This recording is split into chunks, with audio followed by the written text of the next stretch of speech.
Hello and welcome to the deep dive. Today we're stepping into, well, a really vibrant, complex world. We're looking at the mind of one of the 20th century's most revolutionary authors, Virginia Woolf, hmm and her iconic 1927 novel, To the Lighthouse. Absolutely. And what makes this deep dive, I think, so unique is how Woolf takes what looks like, just a simple family trip to a lighthouse. Right. Sounds straightforward. Exactly. But she uses it to explore human relationships so deeply, um, the passage of time, and how elusive truth itself can actually be.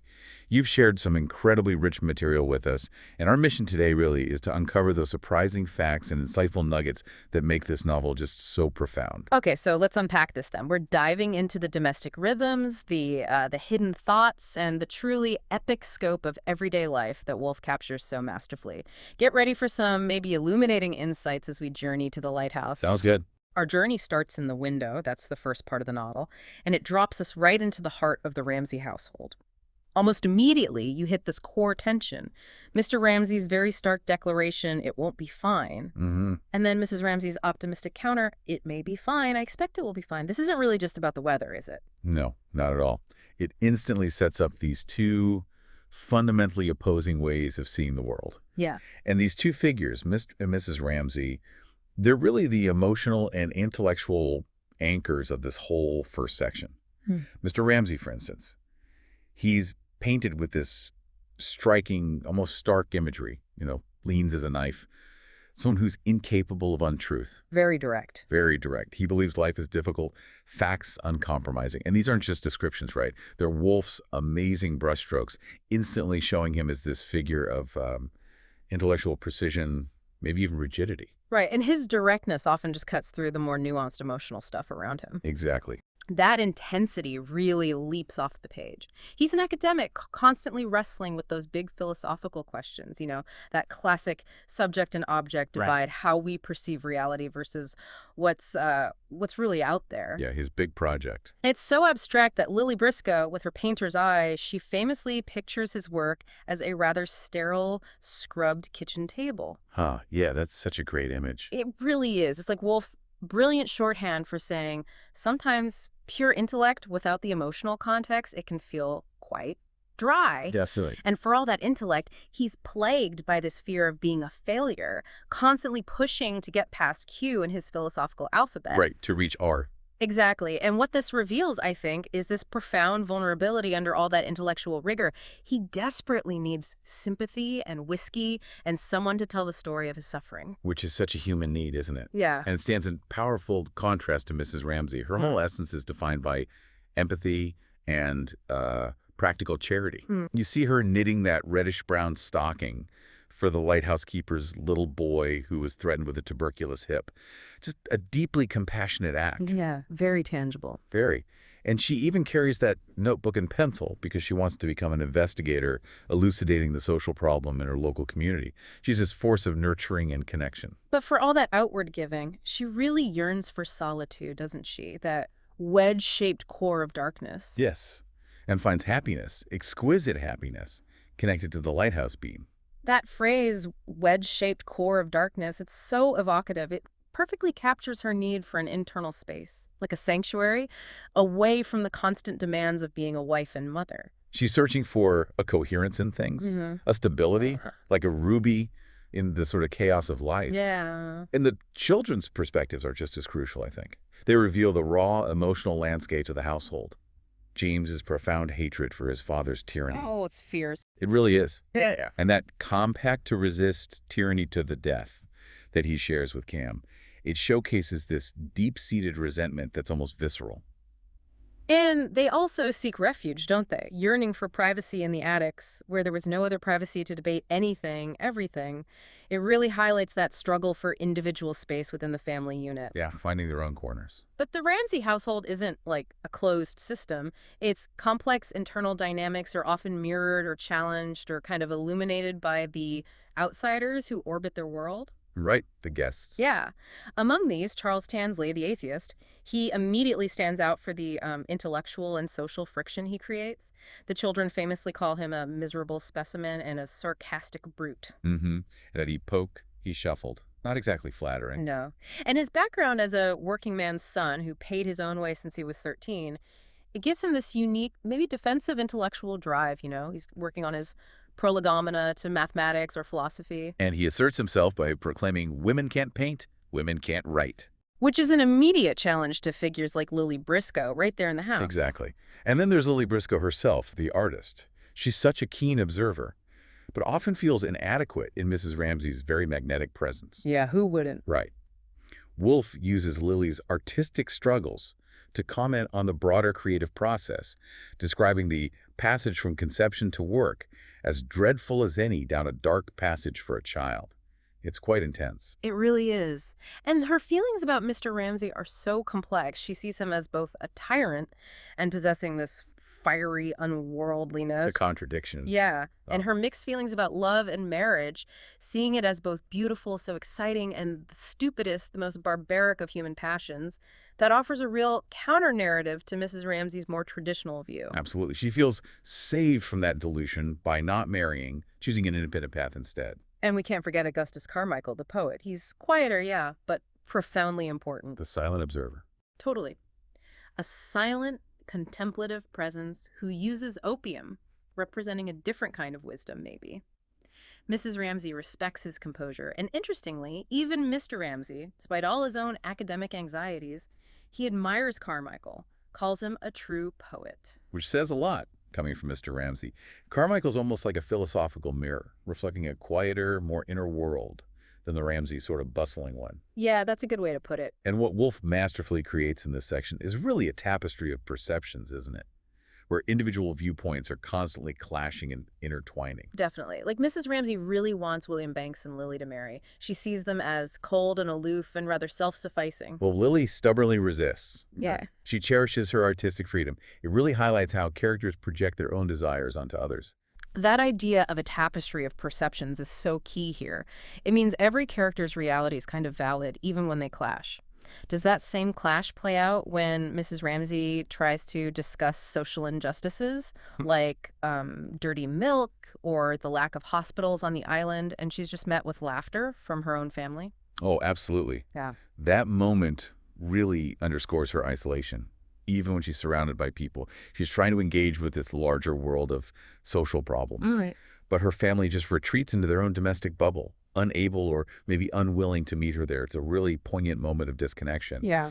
But this first part, the window, it closes with this quiet, almost intimate victory for Mrs. Ramsay. When she says to her husband, despite his earlier negativity, yes, you were right, it's going to be wet tomorrow, you won't be able to go. Oh, yeah. It shows this profound understanding and acceptance within their relationship, like a small moment of shared truth, even after all the conflict. Okay, so after the intricate, really intimate dynamics of the window, Woolf takes us into, well, truly groundbreaking and frankly pretty unsettling territory with Time Passes. It's a radical shift. Yeah. Here, the narrative lens dramatically shifts. It's almost like the characters themselves just recede, allowing us to witness the relentless, often brutal march of time and its impact on the very fabric of the Ramsays world. It's incredible. The decay of the house itself becomes palpable, almost like another character in the story. Woolf uses these vivid sensory details. Rusty hinges, swollen, sea-moistened woodwork, wallpaper flapping, even a saucepan had rusted, and rats in all the attics. Yeah. She even personifies the little airs that creep through the house, seeming to question how long would they endure. Yeah. It's just a masterful way to convey the passage of years and the corrosive power of neglect. And it's during the segment that we learn of the profound tragedies that strike the family. It's delivered so starkly. Mrs. Ramsay died rather suddenly the night before. It's just like that. Then Prue Ramsay died in some illness connected with childbirth, and Andrew Ramsay was killed by the splinter of a shell instantly in France. These devastating losses are delivered almost clinically, highlighting time's cold indifference, not through, big emotional scenes. Exactly. And through it all, nature just remains indifferent. The wind, the sea, the garden, they just continue their cycles, seemingly completely unaffected by all this human sorrow. Woolf notes, did nature supplement what man advanced? Did she complete what he began? With equal complacence, she saw his misery, his meanness, and his torture. Wow, that's a powerful, almost brutal line, isn't it? It really is. It forces you to confront the vast, indifferent scale of the universe against our very human sorrows. But there's also an act of restoration amidst this decay, isn't there? Mrs. McNabb and Mrs. Bass, these two older women. Yes, the caretakers. They undertake the daunting task of cleaning the house, slowly and painfully, with broom and pail, mopping, scouring. This painstaking labor, it isn't just housework, it feels like an act of defiance. It absolutely is. It's described as having stayed the corruption and the rot, rescued from the pool of time.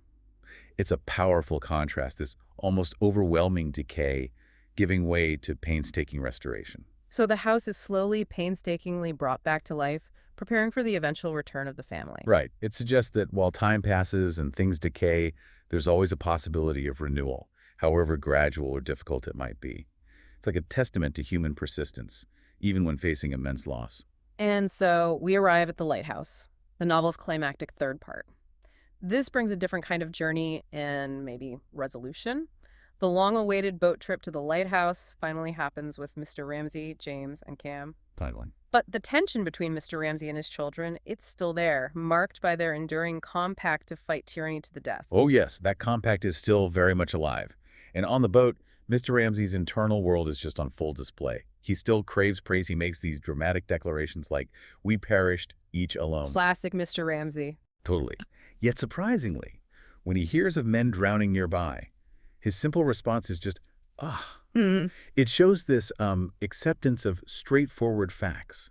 Interesting. It's subtle, but it feels like a significant moment where his intellectual side and his emotional side briefly align with a blunt reality, maybe a sign of softening or a shift towards acceptance. And it's a huge moment of internal shift for James, too. Mhm. His deep-seated hatred for his father, it begins to transform into this grudging understanding, which culminates in his father's incredibly rare praise, "Well done," for his steering. A massive moment for James. Oh, huge. That single phrase carries the weight of years of unspoken longing for approval. For James, it's like a seismic shift in their relationship, a quiet breakthrough. And Cam's journey is equally compelling, I think. She initially feels borne down by her father's gloom and his authority. Yeah, pressed. But then she experiences this fountain of joy at the sense of escape and adventure on the boat. She even reflects that her father isn't really a tyrant or vain when she sees him just reading quietly. So they both see him differently by the end. It seems so. This shift in perspective for both children highlights how the journey itself and time can alter perceptions and bring a new, more nuanced understanding of these really complex relationships. Meanwhile, back on the shore, Lily Briscoe is still grappling with her painting. Still stuck on that central problem. Yeah, particularly the problem of the tree and the empty space. She's driven by her desire to capture the truth, this reality, and her artistic struggle becomes this parallel journey to the one happening on the boat. Absolutely parallel. The boat's progress across the bay directly impacts her artistic process. You feel her struggling to achieve that razor edge of balance between two opposite forces, Mr. Ramsay and the picture. Her external and internal worlds are just completely linked. Her emotional journey is so tied to this artistic struggle, isn't it? It almost mirrors the physical journey to the lighthouse. She feels the pain of the want for Mrs. Ramsay. That loss is still so present for her. Yeah. Followed by relief, and then this final vision of Mrs. Ramsay raising to her forehead a wreath of white flowers. It isn't just memory, is it? It feels like something more. No, it feels profound, almost mystical, a connection that culminates in her artistic breakthrough, this sudden intensity, and she draws a line in the center of her painting. The final mark. Exactly. It's not just adding a line, it's an act of completion. It's her vision finally realized. And the lighthouse itself, it shifts, doesn't it? From being this distant, almost fabled land, a symbol of childhood longing, to becoming the stark, whitewashed rocks, the tower, stark and straight reality that ultimately satisfied James. It's no longer just an idea or a dream. It's tangible, unromanticized. Yeah, the reality of it. And as Mr. Ramsay steps onto the rock, James thinks of no God, and Cam thinks of leaping into space. Yeah.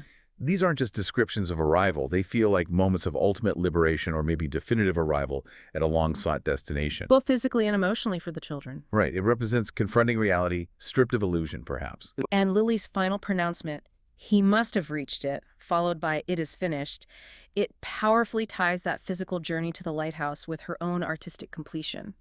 It brings such a profound sense of resolution to the whole narrative. It really does. Mm. The two parallel journeys, the physical one to the lighthouse and Lily's artistic and emotional one back on the shore, they just converge beautifully in that final triumphant moment. Yeah. What's so fascinating here, I think, is how Woolf crafts this narrative that feels both deeply, deeply intimate and at the same time broadly universal. Yeah. Through the everyday squabbles, the silent moments, the profound losses of just one family. Hmm. She somehow reveals the very fabric of human experience and that constant negotiation between our individual perception and some kind of shared reality. So what does this all really mean for us then? This deep dive, it shows us how Woolf, through her character's internal monologues and those shifting perspectives, she really underscores that reality isn't just one single fixed thing. Not at all. It's more like a mosaic of individual perceptions, emotions, and the relentless, yet often indifferent, march of time. The lighthouse itself isn't just a physical place, is it? No, so much more. It's a constant against the fleeting, a symbol that means something different to each character, embodying both that stark truth Mr. Ramsay represents and the enduring hope Mrs. Ramsay fosters. Right. Truth and hope, side by side. And maybe it raises an important question for you, our listener. In your own life, what are those enduring symbols or moments that, maybe like the lighthouse beam, cut through the profusion of darkness, as Woolf puts it, and reveal some kind of stability or coherence in things? What truths are you striving to reach in your own personal deep dives?